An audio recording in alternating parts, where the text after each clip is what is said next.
CSK இந்த முறை இதை செஞ்சது செம திருட்டுதான். ஏபிடி வில்லியர்ஸ் பரபரப்பு பேச்சு என்ன சொல்லி இருக்கிறார் வாங்க பார்க்கலாம்.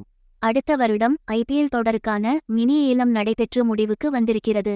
இதில் வழக்கம் போல ஆர்சிபி அணியை தவிர மற்ற அணிகள் அனைத்துமே தேவையான அளவிற்கு செயல்பட்டு வீரர்களை வாங்கி இருக்கின்றன.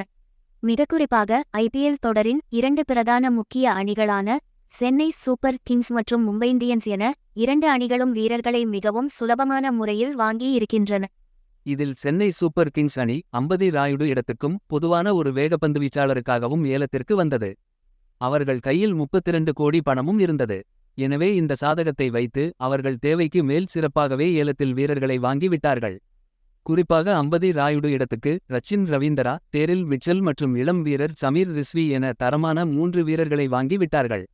ஒரு வேகப்பந்து வீச்சாளருக்கான இடத்தில் சென்னை சூப்பர் கிங்ஸ் அணியில் ஏற்கனவே சிறப்பாக செயல்பட்டு இருந்த பேட்டிங்கும் செய்யக்கூடிய சர்துல் தாக்கூரை வெறும் 4 கோடிக்கு வாங்கிவிட்டார்கள்.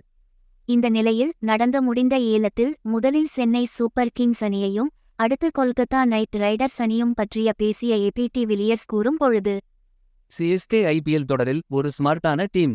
அவர்கள் ஆரம்பத்தில் இருந்து அப்படித்தான் இருந்து வந்திருக்கிறார்கள்.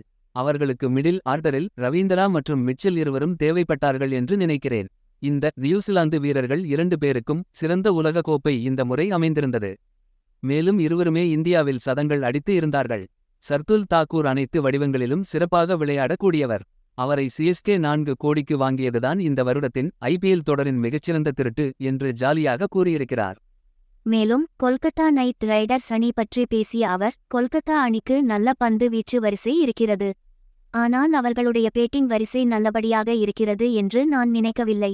ஸ்ரேயாஸ் நல்ல பேட்ஸ்மேன், ரிங்கு நல்ல பினிஷர்.